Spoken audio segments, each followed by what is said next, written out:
Zombie Apocalypse.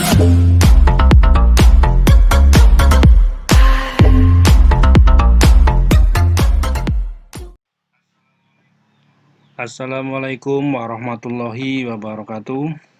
Alhamdulillahirrabbilalamin. Pada kesempatan ini kita masih diberikan nikmat sehat dan sempat sehingga bisa bertemu lagi di channel Kita Punya Info. Pada kesempatan ini yang belum subscribe silahkan subscribe dan tekan tombol loncengnya, karena subscribe itu gratis.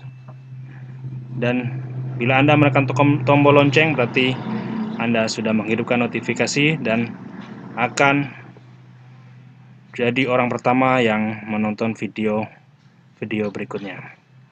Oke, untuk tidak memperpanjang durasi, baik kita akan langsung saja.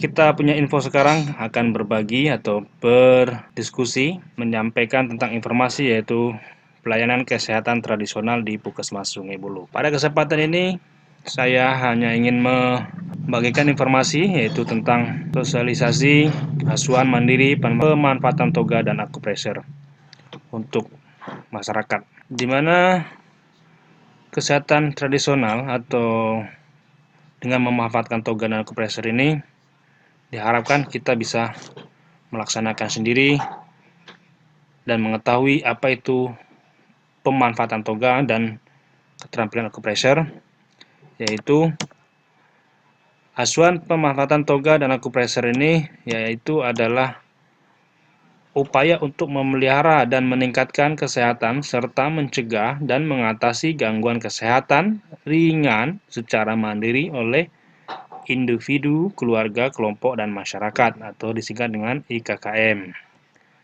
Di mana yaitu asuhan mandiri ini diharapkan nanti para saudara-saudara sekalian bisa melakukan sendiri ya dengan memanfaatkan toga dan keterampilan akupresur. Apa itu toga dan akupresur? Kita lihat untuk slide berikutnya. Toga adalah taman obat keluarga.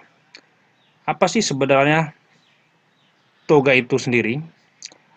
Toga adalah sebidang tanah ataupun halaman, perkarangan, ataupun lahan kebun yang dimanfaatkan untuk menumbuhkan beberapa jenis tanaman obat-obatan dalam upaya memenuhi kebutuhan obat dalam keluarga untuk mengatasi masalah kesehatan.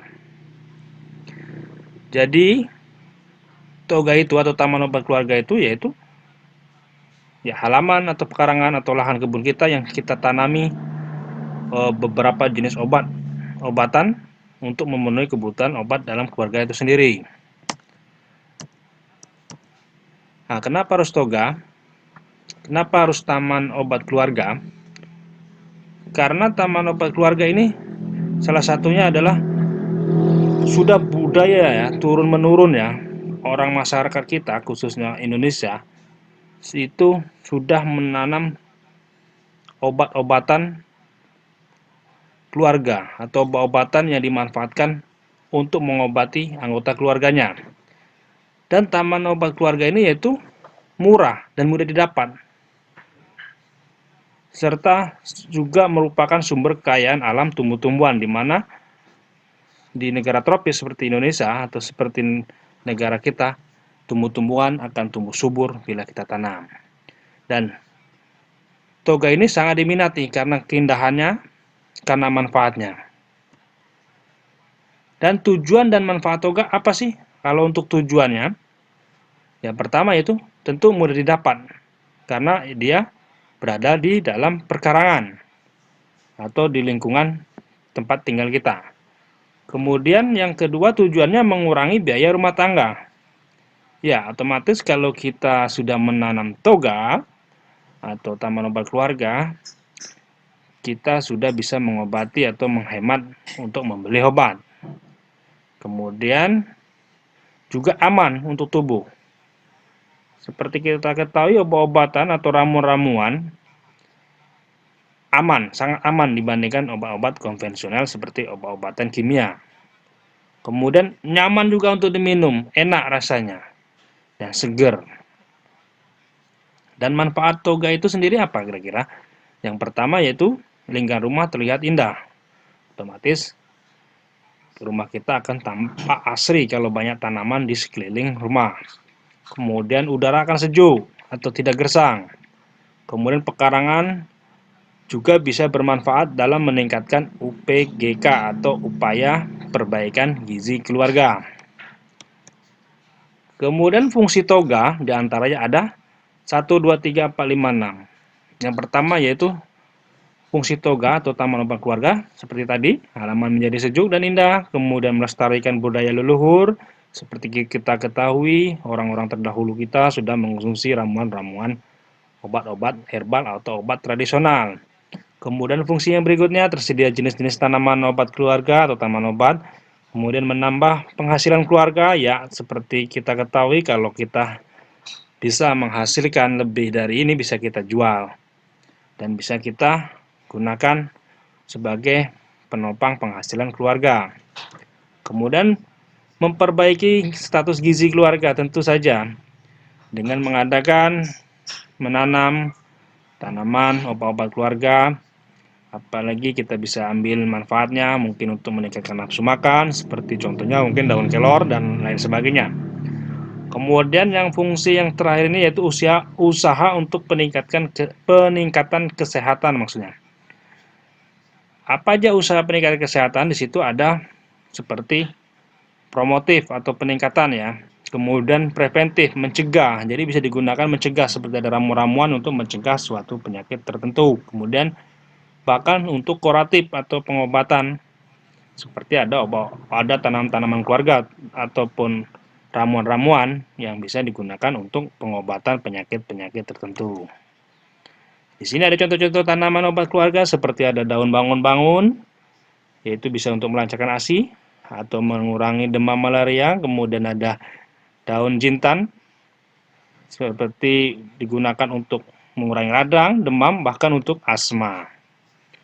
Nah, ini seperti yang sering kita lihat di taman-taman atau di pekarangan rumah seperti rosella merah.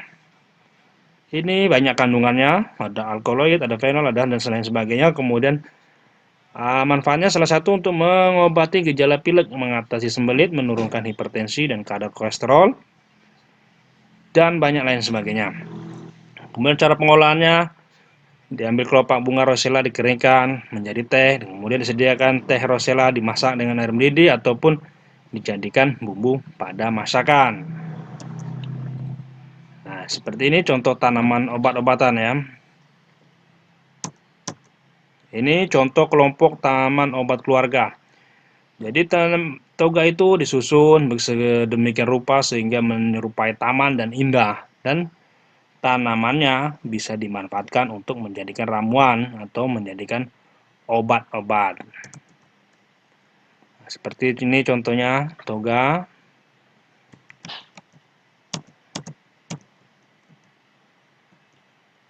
Oke, kita lanjut dengan akupressor. Ini sekedar pengantar akupressor saja ya, keterampilan akupressor. Nanti untuk lebih selanjutnya kita untuk lebih apanya nanti kita bikin video yang lebih terkhusus untuk akupressor sendiri. Apa itu akupressor? Akupressor adalah penyembuhan yang menggunakan teknik penekanan yang melancarkan berbagai sistem pada seluruh bagian tubuh. Jadi istilahnya akupressor dengan penekanan. Memang hampir menyerupai akupuntur. Tapi berbeda. Kalau akupressor ini menggunakan tekanan. Kalau akupuntur menggunakan jarum. Dan titik-titiknya ya hampir sama dengan titik-titik akupuntur.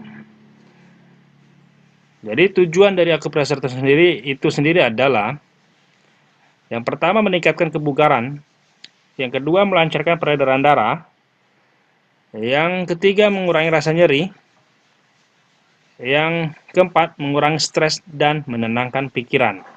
Itulah tujuan akupressor. Apa saja keluhan yang bisa ditanggulangi dengan akupressor? Akupressor yaitu bisa menanggulangi keluhan-keluhan seperti batu pilek, kemudian bisa juga untuk meningkatkan produksi ASI, meninggalkan nafsu makan, kata-kata biduran, nyeri head, susah tidur dan stres, kram otot kaki, sakit kepala dan pusing, meningkatkan kebugaran, peningkatan daya tubuh, sakit pinggang, mual, muntah, nyeri hulu hati, sesak napas, mengi, susah BAB, nyeri lutut, pemulihan setelah sakit. Ini bisa dilakukan dengan akupresur atau penekanan atau bahasa sehari-harinya dengan cara memijat. Tapi bukan asal memijat, ini ada titik-titik tertentu yang bisa untuk ditekan atau untuk dipijat. Adapun kontraindikasi ataupun yang tidak boleh dilakukan akupresur yaitu diantara dalam keadaan kegawat daruratan medik. Seperti ada kecelakaan yang gawat darurat ataupun sesak napas yang berlebihan atau pokoknya kegawat daruratan medik, tidak bisa dilakukan akupresur. Kemudian kasus yang perlu pembedahan itu pun tidak bisa. Keganasan atau kanker juga tidak bisa dilakukan penekanan di situ ataupun tindakan akupresur di situ. Kemudian penyakit akibat hubungan seksual, penyakit infeksi, penggunaan obat-obatan pengencer darah, diketahui ada kelainan pembekuan darah, daerah luka bakar, borok, dan luka parut yang baru atau kurang dari 1 bulan tidak bisa dilakukan akupresur. Adapun efek samping dari akupresur yaitu shock, kejang otot, dan bengkak, itu efek sampingnya. Shock atau pingsan ya. Ini bisa diakibatkan oleh pasien atau yang dilakukan akupresur dalam kondisi lapar atau lelah ataupun takut. Jadi kita tidak boleh melakukan akupresur pada keadaan-keadaan seperti dalam kondisi lapar, lelah, ataupun rasa cemas. Kemudian efek samping berikutnya kejang otot. Ini akibat penekanan atau yang terlalu kuat. Kemudian bengkak dan memar akibat juga penekanan terlalu kuat. Kemudian efek samping dari penyebab efek sampingnya ya seperti tadi, shock, kejang otot, dan bengkak memar. Nah, untuk lebih dalamnya nanti kita bikin video terkhusus untuk akupresur dan teknik-teknik melaksanakan akupresur.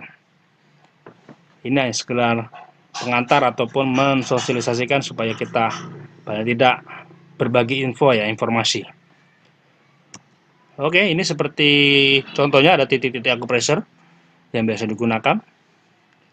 Itu ada istilah GV20 yang terletak di ubun-ubun, kemudian ada GB20 di belakang kepala dan sebagainya. Nanti kita akan kaji lebih dalam lagi di video berikutnya. Oke, itu tadi contoh-contohnya. Oke, selamat mencoba, semoga sukses. Yang belum subscribe, silakan subscribe channel ini dan tekan tombol loncengnya karena masih banyak video-video yang bermanfaat untuk kita saksikan untuk berikutnya. Silakan, kira-kira kalau informasi ini bermanfaat, silakan di-share, kemudian tekan like, dan apabila ada yang mau didiskusikan, kita diskusi di kolom komentar di bawah ini. Terima kasih atas perhatiannya. See you, goodbye. Assalamualaikum warahmatullahi wabarakatuh.